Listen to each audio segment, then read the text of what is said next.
On every 2011 video, someone puts in the comments all 2011s are overpriced. And we're going to talk about that specifically.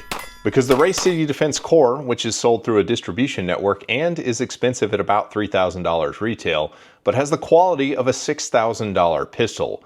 So I'll tell you why we're seeing a bazillion 2011 builders now and how we got here and how the Race City Defense Core is one of the best pistols I've ever put hands on. So this is the part of the video where I tell you how I got the pistol, if somebody sent it in or whatever. It's going to sound like this is a promotional video because my view of this pistol is exceptionally high.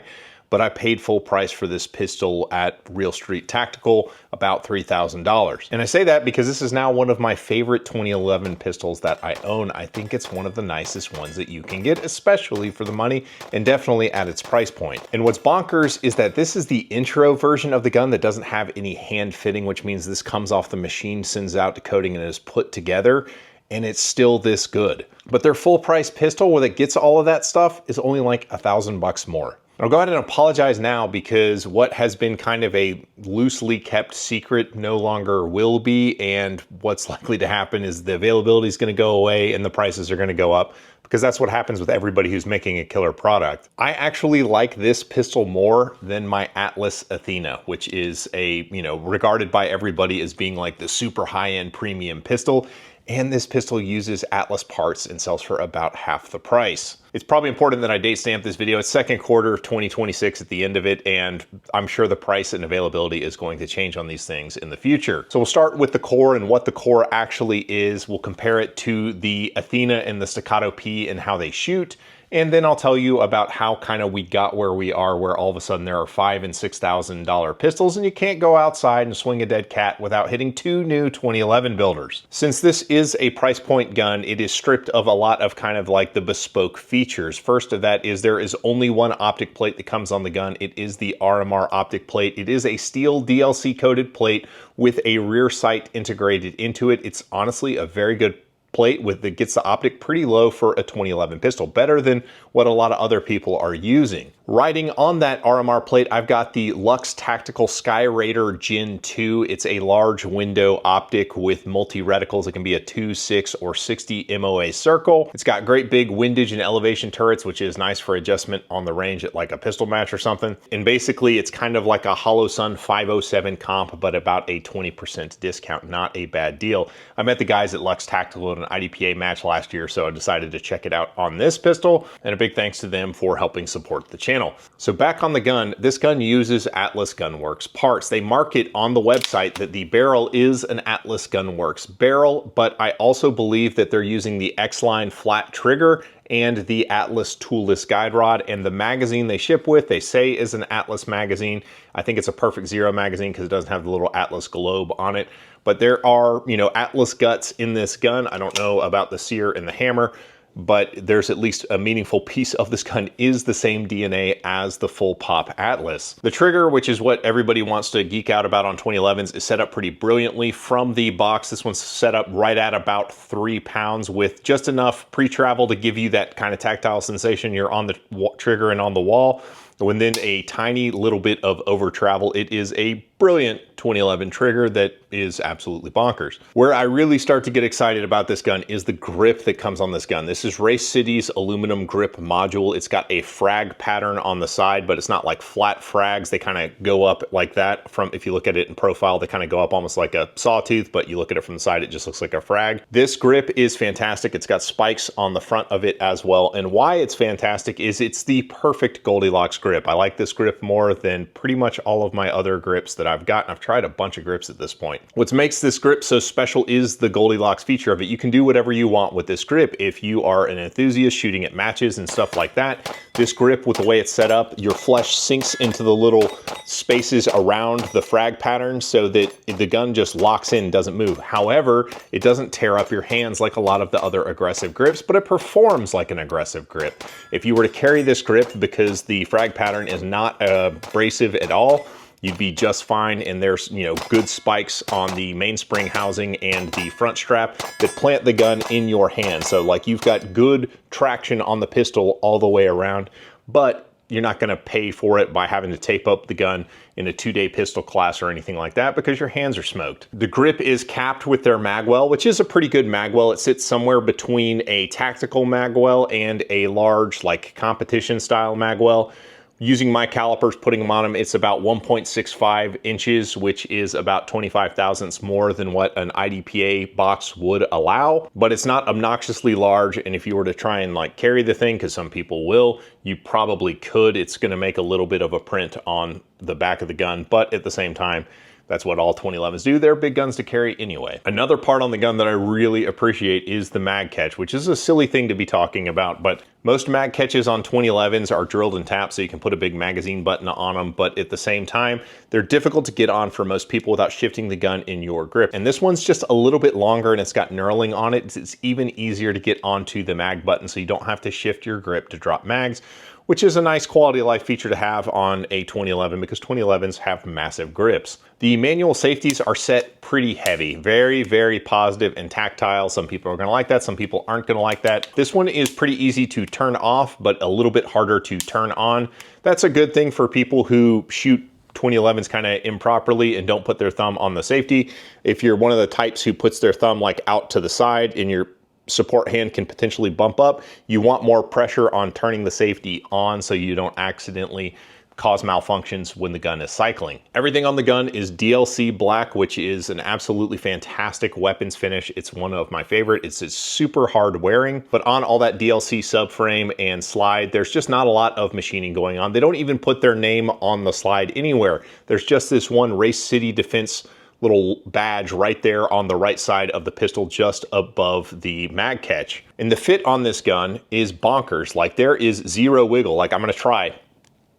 You can't hear anything. Like it is fit similarly slide to frame as my Atlas Athena, which has slightly, very slightly more play on slide to frame. Granted, round count on this gun is higher, but at the same time, this is tighter out of the box than I think my Athena was initially. And that's nuts to think about considering the part of the reason why this gun is so affordable is there's zero hand fitting, they say on this. This is basically just an assembled gun, which means they're taking the parts off the machine, sending them out for coating and putting it together, and the gun is as good as this is. That is some insane manufacturing to get the tolerances just so that you get a gun that is functional and super, super tight. Like this is an heirloom quality pistol despite being the intro model. Keep talking about the Atlas because they're both 4.6 inch slides because the 4.6 slide, which is brilliant for 9mm by the way, I think that that's probably the correct length that you would want in a 9mm gun. Not the 5 inch unless it's weight relieved like the Vanta, but the 4.6 is brilliant, which is part of why the Atlas Athena is so good. And shooting it, it is insanely nice. I put it in slow motion against the Athena and my Staccato P. I put it against the P because the P is basically the same slide length as the Race City core. The difference is that the barrel pokes out on the core and it doesn't on the P. The P's frame, however, is a little bit narrower, so the P is a lighter weight gun. And you can kind of see that in recoil. They shoot pretty similarly, but the P, even with the MJD Killmonger grip I've got on it, just starts to move around more as the gun begins to defeat my grip in a sustained string of fire. Shooting it side by side with the Atlas, you watch it in slow motion, it's basically the same. Like it's pretty much identical. And that's with, you know, the fancy palm swell and the grip ledge on the Athena. Like every advantage that I could give the Athena, it's got, and they basically shoot the same. Where the core did begin to show its cards is when I bench rested it. My Atlas Athena is the most mechanically accurate gun that I've rested groups with. The core is still very good, but I wasn't getting quite the same groups as I got out of the Atlas. Aoki range dynamics. Race City Defense with my 115 hollow points. The 112s were a little bit long. It didn't like the chamber. The ones that were slightly over that length. So at about 4 I had to rack out, but accuracy is pretty good.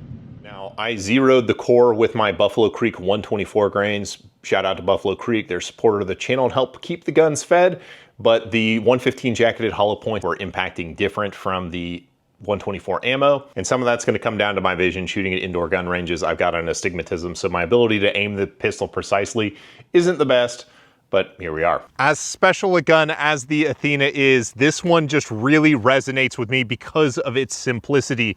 The fact that it's got the elongated mag paddle, so you don't have to put a button on it, but it's long enough to where most people will be able to reach it. The grip is just absolutely perfect. It's got all the bite that you need, but it's not gonna tear up your hands in like multi-day classes. It's just the accuracy, the trigger, everything about the gun is exactly what it needs to be and nothing it doesn't. And the price for the quality you're getting, I need you to understand when I say this, this is as nice a gun as that Atlas Athena without all the machining drama on the slide and all the metalwork. The grip, I would say I like better than the Alpha grip on the Atlas. It's an insane gun and it's half the cost. Still an expensive gun, but a great value considering this is like super heirloom quality stuff. Like the fit, slide to frame fit is probably slightly tighter than even my Atlas. No malfunctions or anything. It's just a beautiful, beautiful gun. Because now we're going to talk about why these guns are so expensive. We're going to use Atlas Gunworks as kind of the one to kind of prove it out, but it's not just them who've done this. There are other brands that have done this as well. So Atlas Gunworks originally started life as an enthusiast company that was catering to the USPSA crowd, not IPSC because they only distributed in the United States initially, but they're doing custom and semi-custom pistols.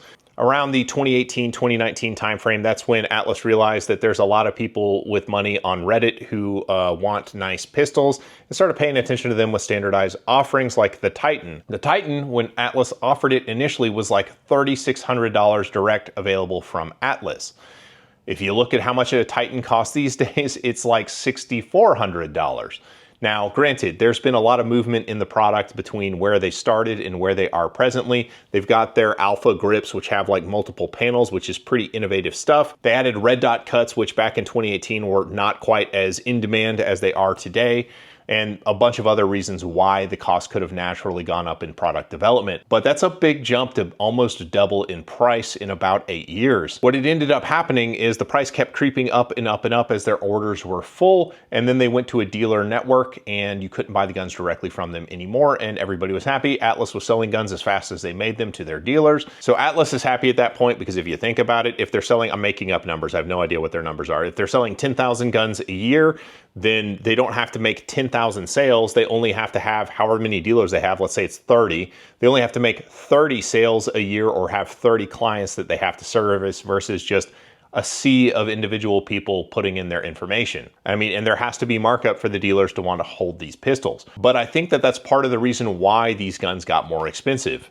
which is why this gun just confuses me because it sells for less price than most of the other guns on the market. It's nearly as nice as the guns that cost twice the price. Like, I actually like this gun a little bit more than my Athena because I like the grip better. And we're at the point where I kind of feel like the guy who's sitting on the bulldozer in the rainforest pushing the trees over, like, I'm just doing my job. Because what has happened with all of these smaller 2011 builders is they begin to get notoriety, their prices go up, the availability goes down, and then, you know, they all start to kind of equalize at a much higher price point. And we're not there yet on the curve with the Race City offerings. I think the 4.6-inch slide on both the Athena and the Race City Defense makes a lot of sense. I think it's the right choice for a 9mm non-compensated, non-ported gun because there's not as much weight moving back and forth. The guns feel like they shoot a little bit flatter. They're a little bit nicer to handle. They come out of the holster a little bit nicer and swinging around, like navigating barriers and stuff like that. It's just a little bit nicer with the 4.6-inch versus the full 5, unless the 5-inch is weight relieved like the Fowler Vanta,